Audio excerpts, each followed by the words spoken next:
Yeah, we're Wiegedood from Belgium, and we play black metal. I would call it that.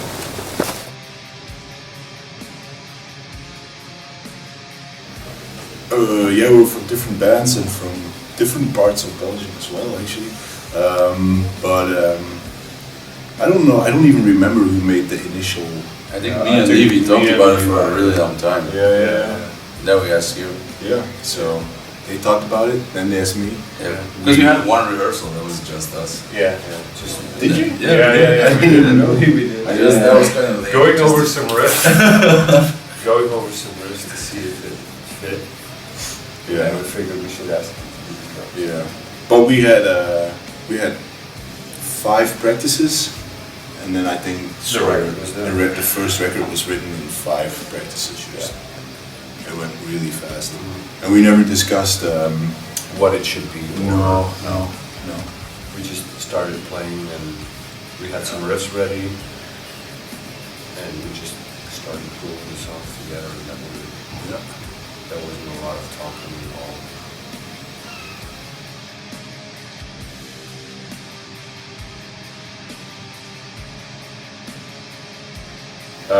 Yeah, I play in Amon-Ra, and Jill plays in Oldbreaker, who has been playing a lot with, who has some bonds with Amon-Ra. I think Kofi doesn't really have a lot of bonds with that, he plays in Rise and Fall, but yeah, we didn't know each other that well before. No, we toured together for a month. Yeah. Oldbreaker and Rise and Fall did, and I always knew Levy. But yeah. Okay. Amon-Ra has always drawn a lot of different bands towards them who they want to work with, who they want to be associated with. Not only bands, but just other artists as well, photographers and stuff like that. And after some time, it just grew into this Church of Ra thing. This is more of a collective, like an artistic collective. Yeah. But it's not very defined to us. It's just sometimes people ask us how they can join the Church of Ra. Well, it's not like that. It's just us doing our thing, and it's a whole gang of people who are connected in one way or another, and that's about it. We support each other. We try to boost each other upwards, and yeah, it works in many levels. But yeah, it's very personal because to me, I don't really consider myself part of any church. So I'm just a loner. I'm doing lots of bands, and I play in Wiegedood, and Wiegedood is my collective. I don't feel like I'm connected in a bigger way to another thing.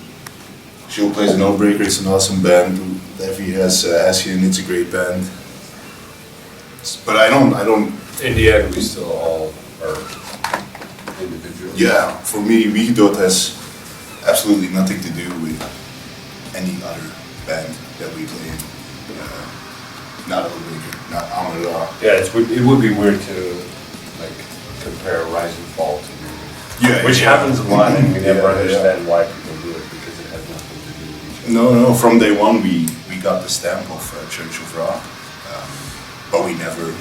I never advocated for it. We never labeled ourselves that way. We never. But people automatically do it. I wouldn't label myself in any way. No. It's interesting. It's interesting that people do it, and then all of a sudden it's on the internet, and then all of a sudden it's real. People believe. Yeah. So it must be like this. But we never asked for it. We never promoted it. We never branded ourselves that way. So yeah, it was just we do it. To me, exactly. Yeah, That's it.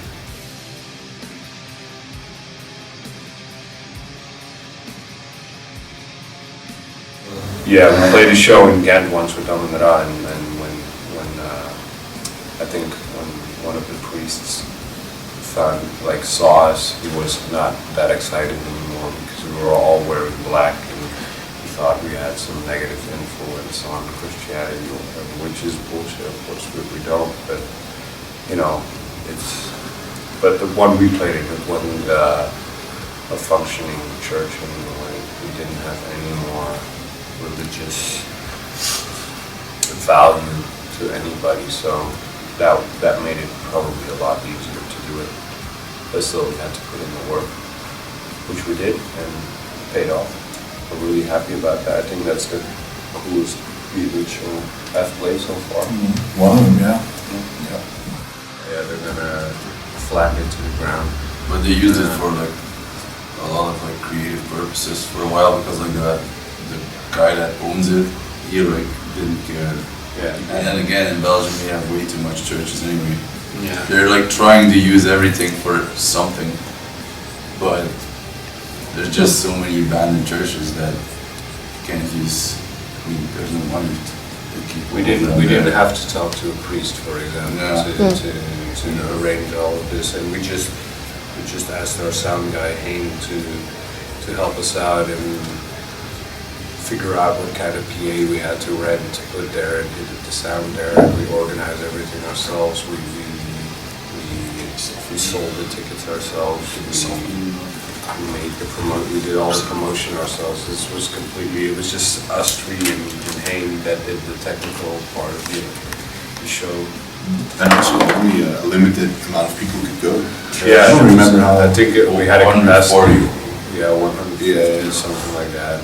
So it was very limited. But yeah, we basically did everything ourselves, which ensures that everything went the way we wanted it to go.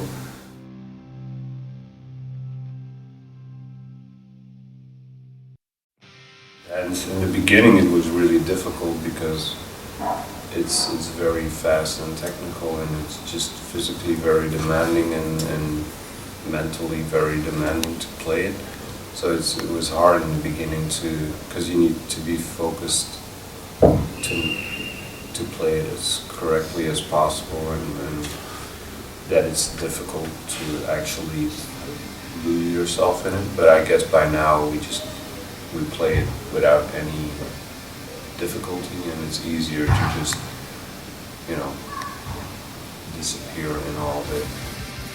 Yeah, so when we wrote the first record, on the level of drum, I kept everything super simple, but super fast and super straightforward and really long, like 7 minutes of blast beats, which I couldn't do when we first started playing.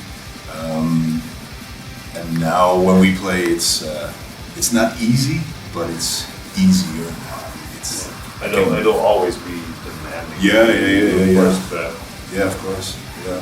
We just recorded a new record, and when we play that live, it's gonna be the same story all over again. Fucking exhausted. Yeah, we're gonna need a year to learn get how to comfortable, play that get set. comfortable with that set. Because everything is faster again, and it's more technical and it's more demanding. So I'm super excited to play the new songs. Me too. I'm really excited about the new songs, but I'm just not excited about playing them. I mean, not right now. I wasn't excited about playing the first one in the beginning either, because it's just very difficult, and I never thought I could do it decently, and now we can. So I think it's going to be the same story with the second one. Like, I don't feel like it's interesting to me personally to just do something that I'm already comfortable with. I want to push myself to do something that I honestly really I can't, but it pushes me to push myself to the point where I can, and then I can go to the next step and so on.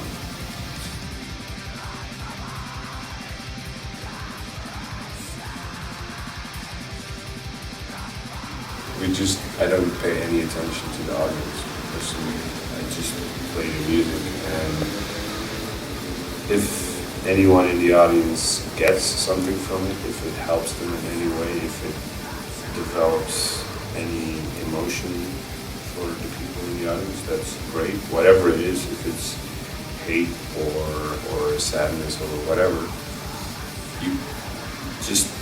I play this for myself and for me, and I know what it all means to me. And if it means something else to somebody else, that's great. But it doesn't really matter to me personally. Yeah, maybe I think we're just all very introverted people in the end as well. Yeah, and nothing is more annoying to me than a band that just tries everything to get the audience involved in a very Sad forced way, like yeah, even sad sometimes. Yeah. Like Sometimes you see bands and they're just desperate to get 5 people to do hi, and it's just I think it's awful. Like yeah, exactly. yeah, but I mean, if bands want to do it, they should do it. I just hate it. I just really don't like it, and we will obviously never ever be that band. We'll never try to instigate anything. Whatever happens, happens, and if that's what's supposed to happen, then good. I mean, yeah. If people feel bad after a show, then maybe that's what's supposed to happen. If they feel good after the show, then maybe that's what's supposed to happen. I don't know. It's not up to me to decide.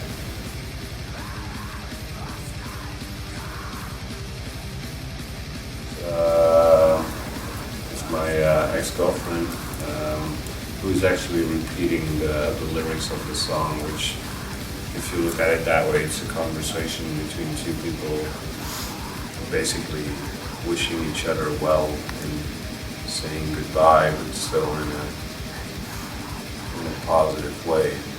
Maybe not positive, but just two people wishing each other the best in life. That's basically it. That's the lighting behind it.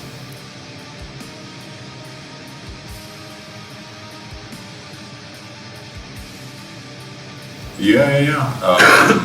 It's made by my ex-girlfriend via Sealet. It works on a couple of levels. It's a sigil with the runic alphabet, and it's also got our name written in it. So there's all the letters of Wiegedood in there. But to me, all of that doesn't really matter to me. It's just a really simple, strong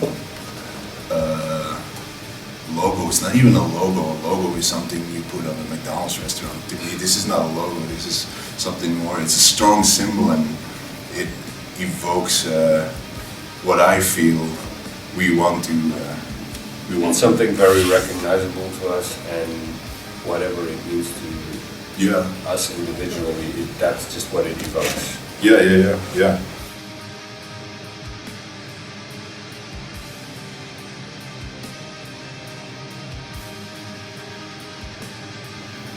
We recorded our new album that is gonna come out next year, early February probably. So we're definitely gonna do a release show obviously, and then we're gonna try to do some European shows in February. And then after that, we're gonna have to see who's doing what with which band, because Shill is playing a lot of shows with Outbreaker, and I'm always going along with them, and Levi is going with Amber. So we just compare schedules like we always do. It's very tricky, but it always works out in the end. We're not going to play the old one anymore after the release of it, because we feel that it should be played in its in a whole. Which doesn't mean we'll never play the first one ever again, but it's going to disappear for a while.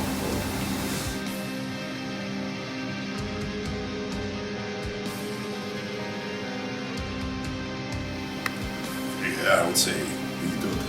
Yeah, I was thinking the same thing. I mean, it's the only word. It's a really good word, and Wiegedood means when a baby dies in the cradle, mostly by suffocating itself. That's what it's called. That's Wiegedood in Dutch. So it's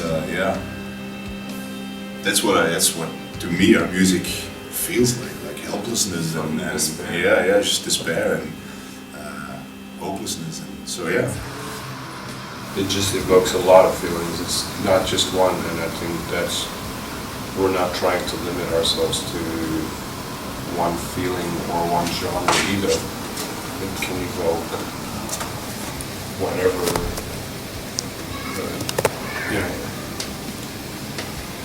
It's very versatile.